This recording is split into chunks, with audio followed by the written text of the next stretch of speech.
If we just take a little look into the future, do you see any, first of all, like any upcoming producers in Champagne? And a question I'm really interested in: are there any like vintage that is coming up that you like really looking forward to? Yeah, there are so many names now. Yeah. So what I really see when I receive all these wines coming home, some producers are never good, and I taste it, not so interested, and wow, what a dramatic change. This guy, it's the son who's taking over.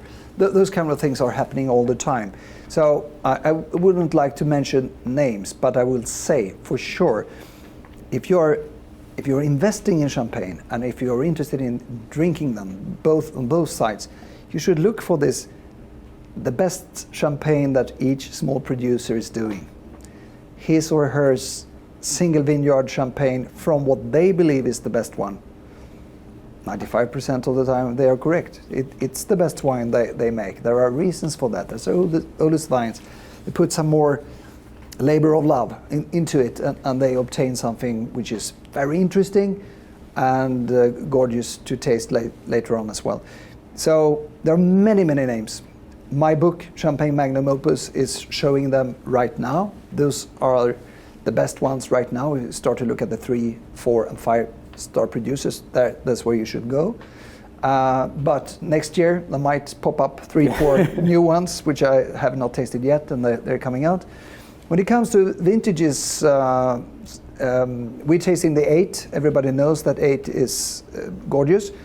I say I don't drink my 8s at all because they are not ready. They're in many, especially growers, are in a strange phase sometimes, and I prefer some other vintages which are more in balance right now.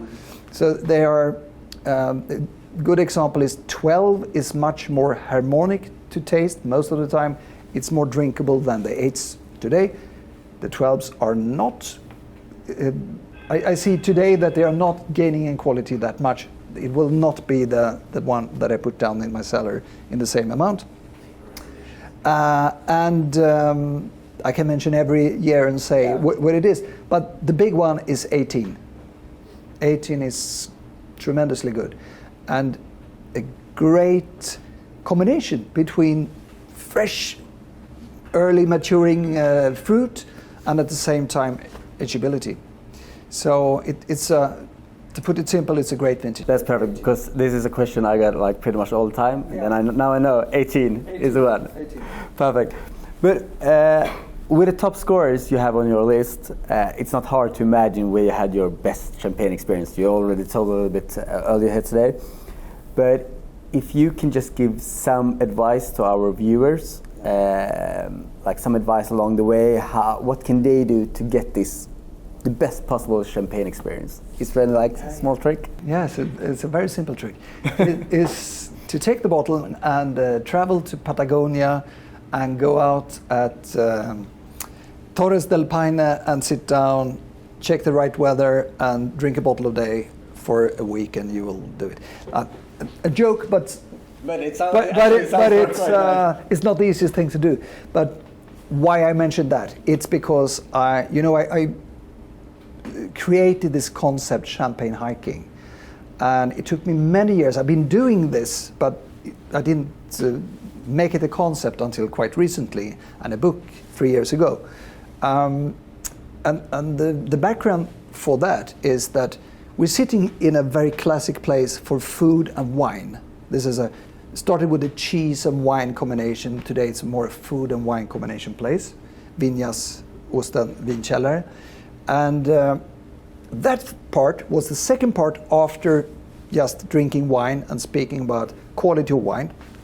Next step, when people understood, okay, we can enhance the wine experience by not just adding that. We should also look at the tool, glasses, shapes of glasses. It's been around all the time, but so many mistakes has been done. But suddenly, thanks to Riedel from the start to get focus on that, and you saw that the same wine could taste rather differently and in different with the different tools, different glasses. So the wine itself, the combination with the food, the tool, yes, there you have most of the things which are very important. One thing more for me was very important, and no one really wrote about it. It's the place, the occasion, and the partner, the company, the people who you're drinking it with. To write a book about this is the way your company should be, that's tough. Say, don't drink with red-haired girls. It doesn't work. You can't do these kind of things. So, of course, for me, it was simple. It actually started with some experiments. When I was traveling, vacation, you feel better, you're longing for a bottle of great wine. I was always longing for great champagne when I was traveling. So I started to bring champagnes that I thought would be suitable for the place where we went. And I've been drinking on vacation for so many years, and I've been so disappointed with different styles that doesn't work in the sun or by the beach or whatever. But I also, very early on, when we were driving through Champagne, especially I started in 86, as I said, and in 88 we were traveling with the car, buying champagne, going down to Switzerland and to some other, in Italy and some other parts in France. And we brought bottles. We went up with ice buckets. We were strong guys at the time. So we walked up quite far away, a couple of 100 meters in the Alps, where it still was green and overlooking Alp lakes and things like that. We found a spot in the shade because we felt that the direct sun rays in a summertime is harmful for the wine. And we were enjoying the moment. We were taking it very slow. Sometimes we were eating, sometimes without. We were discussing the wine. We were looking at the birds flying past. We were checking the clouds. We were in the moment, and we were in the perfect spot with the perfect air and beautiful view, etc. So I've been doing that for a couple of times, for many, many times, a couple of years, I will say.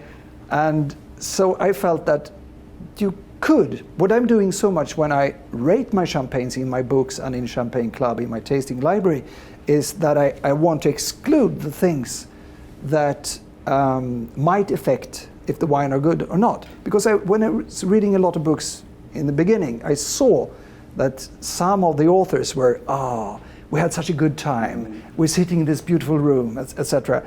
And I can't judge wines by how beautiful the people are who are serving it, etc. So I want to skip that. When I always do that, I put myself in a mental room as part of my blind tasting skills. It is to go naked with the wine just to see what's the problem in the air, how do I feel myself before I put the score. So I mental bubble to be neutral to obtain the quality, to find the quality. But with champagne hiking, I did absolutely the other way around. I'm human, I'm very emotional, so of course I go very much excited by enhancing the experience by the right company, by the right preparations, by the right glasses, by the right place, etc. So what I did was that I traveled around the globe, picked 100 of the best places. We say it's the 100 best champagnes at the 100 best locations in the world to drink it. And the example I mentioned was a Boulanger Vieille Vin Français in the National Park of Chile in Patagonia, which was probably the most memorable. It was one of the perfect spots where everything just... I could copy that one. Yeah. So do that. That's next. And now we have talked a lot about champagne, obviously, you are here. But fortunately, there is some other amazing wines out there. And if you do not drink champagne, what kind of wine do you prefer? I just drink milk. Like a typical Sweden. No, it's true, because I have, first of all, I'm not a heavy drinker. I'm a heavy taster, but I would love to drink all the time. But the body can't take it. Yeah. So, and I'm coming from the sports world, and I'm far too into to have this right kind of emotions. We discussed before this interview, you said when you enter a place, you start by running after the flight and things like that. I do the same to be in good health before I drink something. So I'm very selective when I drink. And then it's most of the time when I drink, it's great champagnes because I have this amazing amount of champagnes that I need to taste. Of course, the ones I drink are on the very, very high scale. And the other thing is I rarely open bottles at home because I have so many occasions where I can drink wine of the highest level. So it's among friends, it's on events, or it's at Guide Michelin star restaurants. So what do I bring? I'm very French. I would say when I should drink a little bit slower, I sometimes skip the champagne. I go for a white Burgundy because I can drink for a longer time. I don't need. If I drink champagne and it's good, it just disappears and you need to bring a new bottle. But I can stay longer with the Coton Charlemagne or Puligny Montrachet Premier Cru, something like that for a longer time. So that happens. And can I just ask you that white Burgundy, isn't it like champagne without bubbles? Very much so, but it's not as easy to drink much, which is an advantage when you're in the Guide Michelin restaurant and you have 14 courses to go through. I can stay there more. I have another 100-point wine because I taste, of course, a lot of other wines from the rest of the world. And it is the 1985 Romanée Conti in Jeroboam, which is my only red wine 100-point or other wine, because I have a few 99 points on white. And so I would say red Burgundy, DRC. It's